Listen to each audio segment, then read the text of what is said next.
इसके बाद हम बात करेंगे ब्रेन के स्ट्रक्चर की। तो ये बच्चों यहाँ पर हमें ब्रेन का स्ट्रक्चर दिखाई दे रहा है।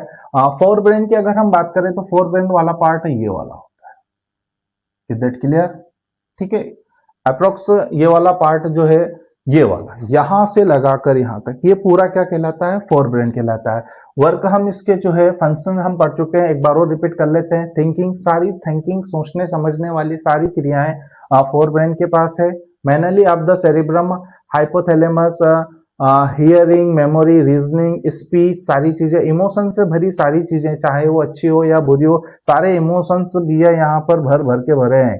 क्लास में भी देखने को मिलता है और हम देखते ही हैं जनरली। अभी भी आपके थिंकिंग में कुछ ना कुछ चल ही रहा होगा। तो ये सारे इमोशंस कैसे भी हो सकते हैं, अच्छे हो सकते हैं, बुरे हो सकते हैं। आप किसके प्रति कैसा सोच रहे हैं वो आप पर निर्भर कर रहा है। ऑल वॉलेंट्री एक्शन, सारी ऐच्छिक क्रियाएं भी जो है किसके कंट्रोल में आ रही है? फोर ब्रेन के कंट्रोल में आ रही है।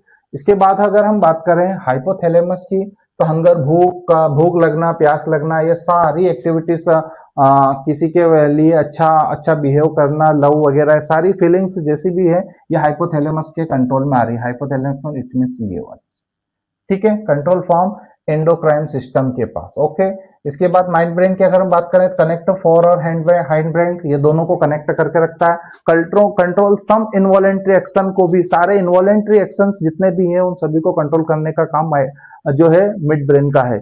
इसके बाद हैंड ब्रेन की हम बात करें तो पोनस के हम अभी पढ़ चुके हैं कि रेगुलेट ब्रीथिंग, स्लीप साइकिल के बारे में, medulla control involuntary actions, pressure, heart beat और सारी वोमिटिंग, सारी चीजों को कंट्रोल करके यहाँ रख रहा है। सेरिबेलम की बात करें तो process of valuation, actions, maintaining postures, balance of the body और पेंसिल वगैरह के कुछ एग्जांपल। आई होप आपको ये सारी चीजें क्लियर हो गई होगी।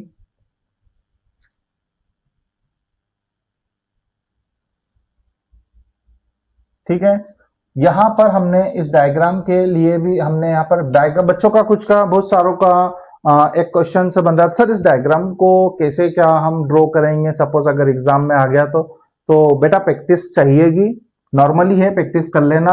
और मैं तो यही कहूंगा कि हार्ड वर्क इज की टू सक्सेस। आसानी से अगर परिश्रम रहेगा तो